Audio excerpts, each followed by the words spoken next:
Buenas noches.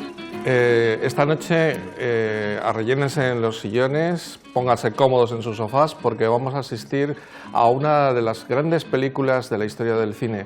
Es más, pisamos territorio sagrado, como es el caso del propio título, Al Este del Edén. Es un ejemplo de lo que puede ser una película, una obra de arte, cuando mucha gente inteligente y muchos genios se ponen a trabajar en ello. Realmente es quizá una de esas obras que marcan el antes y un después en la vida de un autor, y estamos hablando de un autor de la categoría de uno de los mejores autores del siglo XX como Elia Kazan. Elia Kazan es un director de cine, uno de esos 10 directores imprescindibles, que tiene una obra totalmente coherente, 19 películas, 18 si le hacemos caso porque él no reconocía como suya Mar de Hierba, aunque sea de Spencer Tracy y Katharine Hepburn, porque no le dejaron hacer lo que él quería. 18 películas en las cuales ha plasmado buena parte de todo su pensamiento, de su manera de ver la vida, de su visión de Estados Unidos, que le aceptó desde pequeñito porque él era un inmigrante. Él nació en Cesarea de Capadocia, en Turquía, pero no en el seno de una familia turca, sino en el seno de una familia griega. De hecho, su nombre, Elia, es el nombre que, como Elas, griego, ¿no? El nombre de su patria, casi parecidísimo. A los 4 años, el año 1913, él nació en 1909, el 13 llega a Estados Unidos, a Nueva York, su padre pone una tienda de alfombras, tiene éxito, de hecho tuvo bastante éxito económico hasta que el crack del 29, acabó un tanto con ese éxito. Estudia nada menos que en la Universidad de Yale, arte dramático, desde que tiene 20 años, y el año 32 forma parte del Group Theater. El Group Theater era un grupo que tenía una fama tremenda de actores y directores de teatro, que estaba por allí Lee Strasberg, el célebre teórico, Cheryl Crawford y algunos otros, y en él empieza sus pinitos.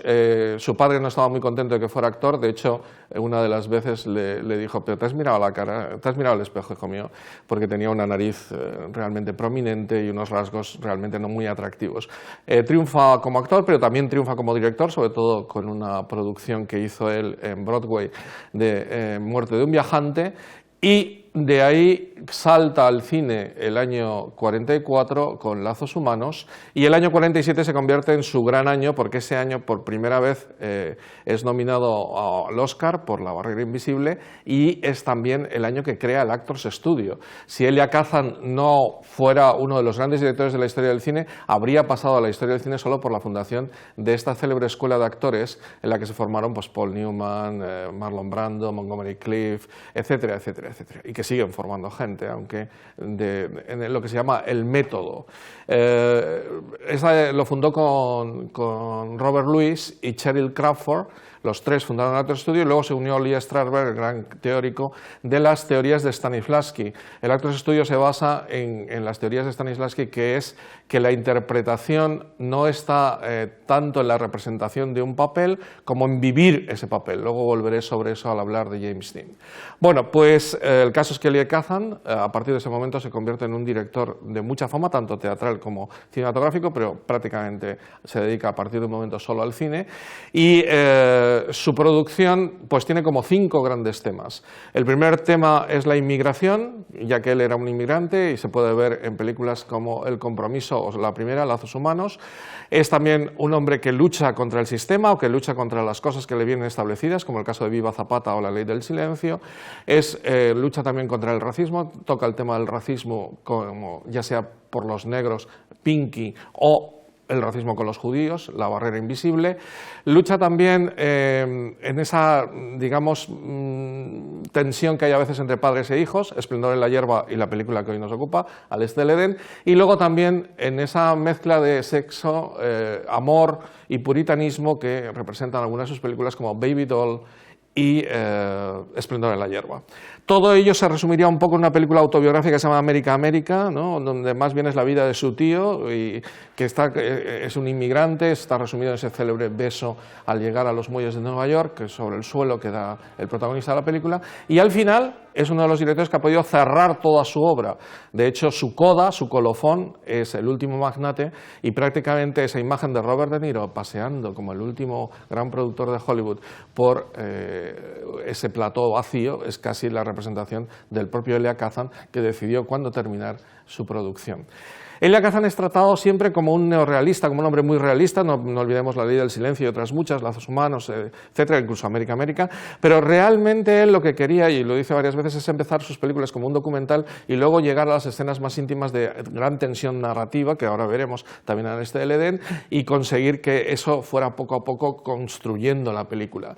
Yo creo que va mucho más allá, porque Elia Kazan es un esencialista, va a la esencia del tema y al final se convierte esa esencia en un lirismo, tiene unas escenas líricas, es un poeta realmente de la imagen e incluso emplea muchísimos simbolismos que son también parte de su gran tendencia al lirismo. De tal manera que Elia Kazan se configura como uno de esos grandes directores de la historia del cine. Yo tuve la oportunidad de conocerle con 32 años, el año 92, con 32 años míos, el año 92, y me quedé fascinado en un ciclo que hubo en Barcelona de toda su obra, y en una tertulia, medio preguntas, tuvimos la oportunidad de estar allí, y con aquel personaje bajito, con esa nariz prominente, ya canoso, pero que para mí sentí la misma emoción que si hubiese estado ante Picasso o ante Arthur Miller o cualquiera de los grandes del siglo XX.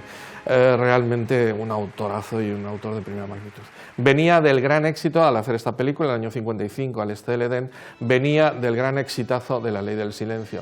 La ley del silencio había ganado 8 Oscars, que hasta ese momento era algo único, salvo Lo que el viento se llevó.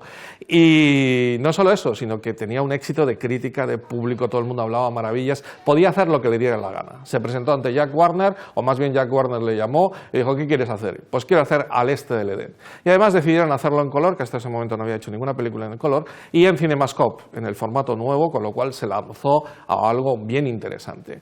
Buscó un guionista, quiso hacer Al Este del Edén porque él era muy amigo de John Steinbeck. John Steinbeck es otro genio, el premio Nobel de Literatura el año 62, como recordarán, murió el 68, de una vida más corta que la de Kazan, pero una vida intensa, que llegó al estrellato con 2 novelas en los años 30, que son nada menos que De ratones y hombres, que aquí se tradujo a veces por Fuerza bruta, al menos la película se tradujo así, la primera, porque hay otra de Gary Sinise más tarde. Luego, nada menos que Las uvas de la ira, llevado al cine por John Ford. Hay que decir que todas las obras del mismísimo Steinbeck han sido llevadas al cine, incluso Náufragos, que es una obra menor, por Hitchcock. O sea que ahí tenemos casi todos los grandes directores han llevado obras de Steinbeck. En los años 40 triunfa con La perla, para mí una de las novelas más increíbles de Steinbeck, y en los años 50, el 52, hace esta, Al Este del Edén, con lo cual la película, que empieza a rodarse el 54, es prácticamente casi contemporánea del éxito del libro.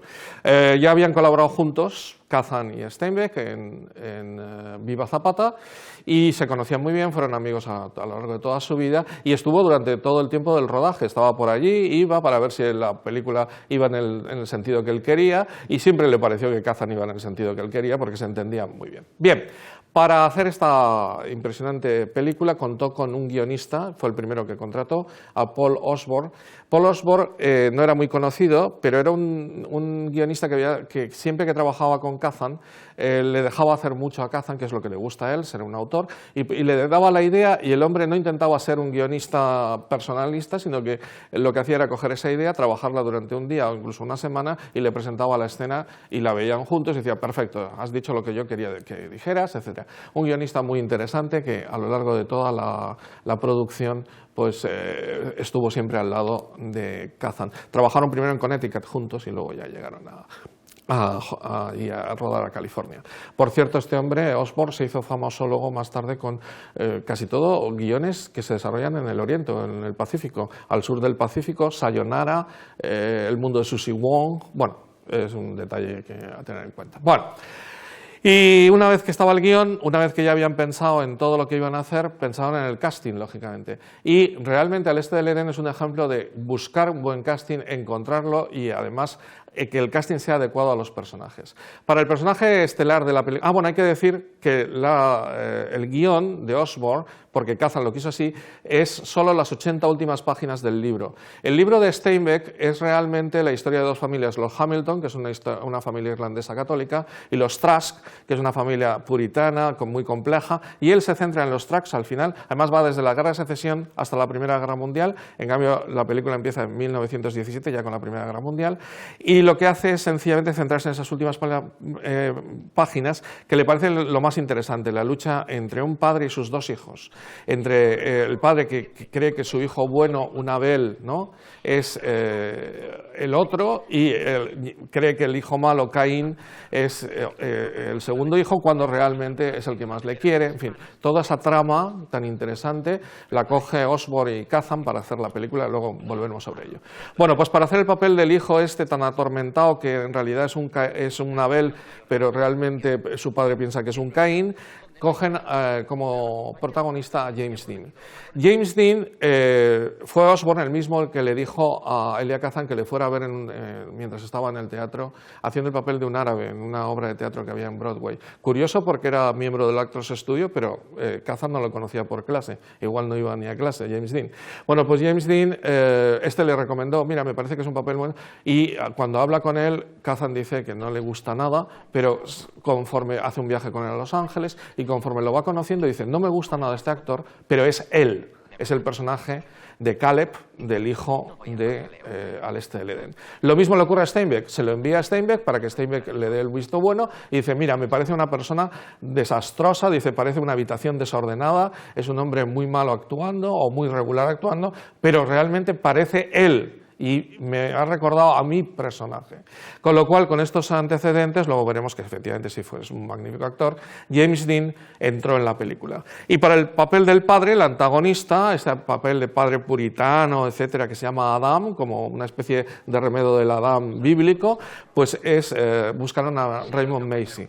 Raymond Macy es un actor canadiense que de un rostro tremendamente duro, le recordarán por el malo malísimo Jonathan de Arsénico por compasión, que le hizo muy famoso. Bueno, pues este actor que estuvo canadiense, que estuvo en la Primera Guerra Mundial, volvió herido del frente occidental de Francia, empezó a trabajar en el cine del 31, siempre haciendo papeles de malo. Es el malo de La Pimpinela Escarlata, es el malo, hace de Felipe II, que para los ingleses es malísimo, en una película que se llama Inglaterra en llamas, hace de Richelieu, en fin, personajes que para la cinematografía norteamericana eran malos, y siempre hace ese tipo de personajes, hasta que el año 40 hace de Abraham Lincoln, en Illinois, y nada menos que de Brown, el famoso John Brown, defensor de la libertad de los negros y de antiesclavista, en Camino de Santa Fe, y esas dos películas del año 40 le consagran como actorazo. Bueno, el caso es que lo contrata para hacer el papel.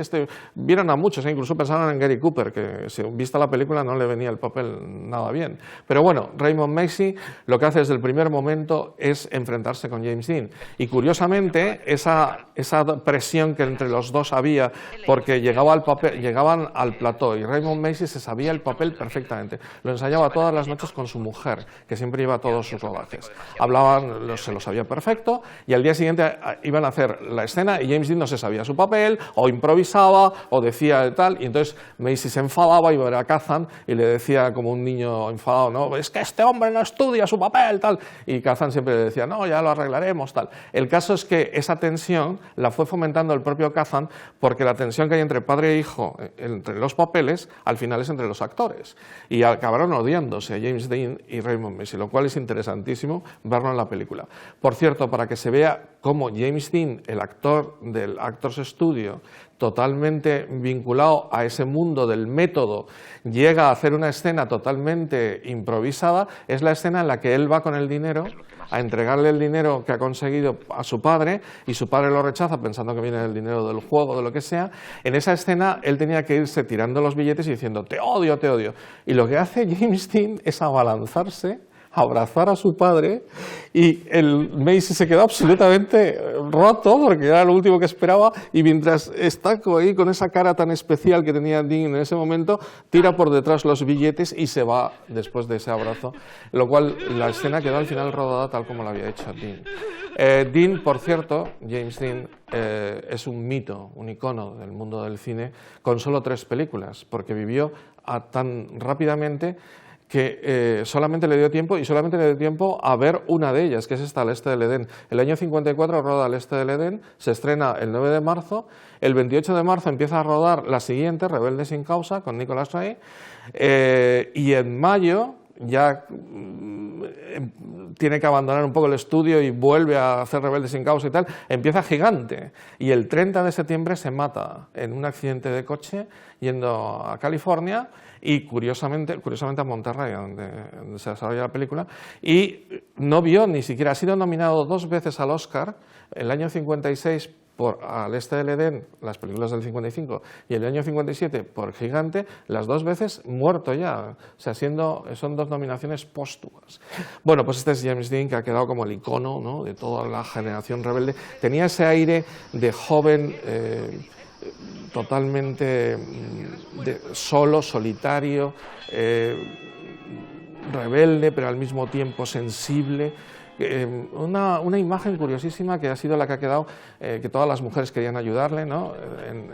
Tuvo una infancia muy difícil, de hecho, él nació en Indiana, casi todos los miembros del Actors Studio nacieron en esa parte central de Estados Unidos, en lo que se llama el Middle West, y su madre murió cuando tenía 9 años, la figura de su padre fue una figura también como la de la película, un tanto distante y difícil, y él vivió con sus tíos, en fin, unas historias que ya contaremos en otro momento porque si no se nos viene el tiempo encima. El caso es que James Dean y Raymond Macy llenaron todo el rodaje de su rivalidad, y junto a ellos Julie Harris. Hay que decir que Julie Harris era más conocida que Raymond Macy, que James Dean en el momento de hacer la película. De hecho, en los letreros aparece por encima, porque Julie Harris ya tenía 29 años y era una actriz muy conocida en el mundo del teatro. Había debutado en el cine unos años antes con Fred Zinnemann y ha hecho poco cine. Es una pena porque es una señora, una actriz de primerísimo nivel. Tiene 12 nominaciones a los Tonys, de los que ganó 5, que son los premios del teatro, y luego 1 a Toda una vida. Tiene 12 nominaciones también a los Emmy, que son las miniseries de televisión, etc. Y tiene 3 Emmys. Y tiene incluso un Grammy por un álbum grabado por la voz, porque tiene una voz, es una de las cosas que se pierden en esta película de hoy, porque es la versión española. Yo cuando vi la película me llamó la atención la actuación de Julie Harris la primera vez que la vi, pero luego cuando la vi en inglés mucho más, porque tiene una voz extraordinaria. Bueno, pues Julie Harris también cumplió su papel, porque si en la película el personaje que hace es el de Abra, es de ser la única que comprende y servir un poco de enlace con su padre, la única que comprende a Caleb, a James Dean, también fue así en el rodaje. Estuvo todo el tiempo con ella enseñándole a actuar, comprensiva, paciente, tiene tanta paciencia durante el rodaje como en esa escena en la que él aparece por la noche en su cuarto, en la ventana de su cuarto, como una especie de Romeo y Julieta, pero viene a decirle que ha conseguido el dinero, ¿no? Y ella está totalmente asombrada de que aparezca por ahí. Toda esa escena en la que demuestra una paciencia inmensa es la Julie Harris del rodaje. Por cierto, siempre he dicho que las escenas de Kazan, las escenas líricas, las escenas de amor entre el chico y la chica son de lo mejorcito que tiene. Ocurre así en La Ley del Silencio y ocurre también aquí. La escena en el campo, entre ellos dos tumbados, cuando ella demuestra su madurez espectacular en una conversación divertidísima, en la que dice yo soy más madura que mi padre. La escena en la noria, la escena que acabo de relatar antes, la escena detrás del árbol, son momentos en los que se encuentra la ternura de una manera, el lirismo, de una manera especial. Y en eso tiene mucho que ver Emma Maria Saint en La Ley del Silencio y aquí Julie Harris en esta película. Bueno, Julie Harris, podríamos hablar horas. De hecho, Elia Kazan es la actriz que más piropos le ha echado nunca, y dice que en el último día del rodaje, cuando se iban, le entró una pena tremenda de que probablemente nunca la volvería a ver porque le parecía la profesional mejor con la que había trabajado. Bueno, pues Julie Harris completa el reparto, Jo Van Fleet, que es la que hace el papel de Kate y con la que se abre la película, y por cierto que es la única que ganó un Oscar por esta película, Oscar a la mejor actriz secundaria, una actoraza, luego se hizo La Rosa Tatuada, Río Salvaje, se hizo famosísima, pero Jo Van Fleet aquí, que tenía 30 y pico años, hace el papel mucho más maduro, espectacular. Y para completar, pues Richard Davalos, que hace del hermano de la Belle, en este caso el hermano de Caleb, ¿no? Que es un nombre, el nombre es Aaron, no pusieron Abel sino Aaron, pero tiene también reminiscencias bíblicas como Caleb, que también es otro nombre bíblico. Este Aaron en el libro era gemelo, hermano gemelo, aquí no lo es, pero tenía que parecerse bastante a James Dean y eso fue lo fundamental para encontrar a Richard Davalos. No es un actor de gran recorrido, lo hemos visto en Los Violentos de Kelly como secundario, en este mismo programa hace unos días, pero es un actor, bueno, que tiene sus dotes y su manera de aprender. Bueno, para terminar, el equipo técnico, que es espectacular. es curioso el desafío de Elia Kazan, que al no haber hecho nunca una película en color, ni haber hecho nunca una película en CinemaScope, contrató como director de fotografía a Ted McCord, que tampoco había hecho nunca ninguna película en color. Él era famoso ya por El Tesoro de Sierra Madre o Belinda, que ganó el Oscar, en fin, una serie de películas en blanco y negro. Y los dos aprendieron juntos y llegaron a realizar una de las mejores películas en color a base de irse entendiendo y de ir haciendo cada uno lo que creía que más conveniente y en un aprendizaje conjunto de los más interesantes que tiene el cine. Bueno, por ejemplo, como el CinemaScope es tan amplio, la imagen es tan amplia, se le ocurrió a ambos una cosa que es inclinar la cámara un poco en las escenas de interior, donde, por ejemplo, se puede ver perfectamente cuando están en la mesa Caleb y su padre, están en la mesa, él lee la Biblia, o otro momento en que está el hijo bueno y el padre también encuadrados, y con una luz especial sobre la mesa en la que están habitualmente del comedor, y gira la cámara de tal manera que esos pequeños encuadres con la cámara un tanto inclinada tienen una labor de narrativo espectacular. Y luego la escena más interesante para el color, una de las últimas escenas, cuando el padre ha tenido una apoplejía, querían que, como la novela se desarrolla en un mundo verde, verde, verde, verde, quería Kazan hacer un verde especial, pero que fuera un verde oscuro, que diera lugar a la oscuridad de ese momento y a cómo ese padre había sido un hombre oscuro, al mismo tiempo en un paisaje tan espectacular. Y entonces en la habitación pintaron 7 veces la habitación de verdes distintos, hasta que dieron con ese verde que yo llamo verde Kazan, lo mismo que existe un verde veronés que se puede en óleo, que se puede, los grandes pintores tenían colores muy especiales, se puede comprar, o existe un pardo Van Dyck. Yo creo que existen también colores en el cine, hay un rojo Minelli, ya hablaré de esto algún día, un amarillo Storaro y hay un verde Kazan, que es este verde final tan bonito. Bueno, no me da tiempo de hablar de Owen Marks, que es el montador, porque es otro genio, es el montador de Casablanca.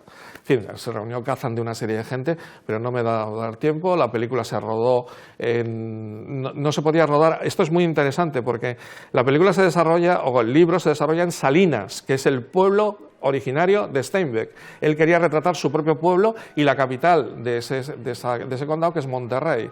Pero no se podía ahora rodar en Monterrey y en Salinas porque estaban totalmente ya puestos en plan años 50 y no se veían. Entonces montaron casi todos los escenarios en estudio y se fueron a rodar todos los exteriores a un sitio que se llama Mendocito, que es con lo que se inicia al principio. Bueno, pero allí cerca, ¿no? El Valle de Salinas y tal. Y fíjense solo la actitud que tiene James Dean en la escena, está reconstruida de una especie de procesión que hay en Monterrey, que van todos con los coches, aparecen el coche de unas señoras así como del Ejército de Salvación y por detrás aparece James Dean cruzando con un niño negro por en medio de todo eso. Da la sensación total de lo que es el personaje, otra genialidad del propio Dean y del propio Kazan. Bueno, y quiero terminar con la célebre banda sonora de Leonard Rossman. Rossman era discípulo de Schoenberg, del famoso compositor austriaco, y es un compositor de música clásica. De hecho, fue famosísimo el inicio o el estreno de su segundo concierto para violín y orquesta en el Carnegie Hall en 1977. Es un grandísimo compositor, pues ha compuesto unas bandas sonoras para películas espectaculares. Tenía 30 años y ya hace esta maravilla. Ya verán qué melodía más lírica, más bonita, y luego haría Barry Lyndon, nada menos, o Esta tierra es mi tierra. En fin, con esas dos ganó el Oscar, por cierto. Bueno, pues termino con una de las frases que da lugar al título de la película. Caín se rebeló contra su hermano Abel y lo mató. Caín huyó lejos y se refugió en la tierra de Noz, al este del Edén. Como se ve, estos resabios bíblicos son los que marcan realmente la película, pero Kazan dio la vuelta a todo esto y realmente Caín no es malo, Abel tampoco es tan bueno, y al final el hijo que más ama a su padre es precisamente este Caleb, remedo de Caín, porque, por cierto, la palabra célebre de la Biblia de ¿acaso yo soy el guardián de mi hermano? Cuando le pregunta a Dios a Caín ¿dónde está Abel? Y tal, se aparece varias veces en la película. Bueno, pues todo eso es la creación magnífica de todos estos hombres en torno a este estudio de las relaciones entre padres e hijos.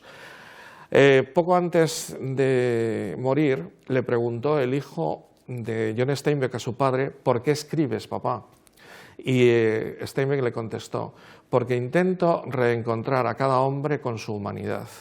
Eso es lo que hace Steinbeck en la novela, es lo que hace Elia Kazan en la película por partida doble, y es lo que intentan hacer todos estos actores que hemos dicho, que crearon una de las obras más completas de la historia del cine en este Al este del Edén. Disfrútenlo porque realmente merece la pena ver y rever y volver a ver una de las obras maestras de Elia Kazan y por ende de la historia del cine.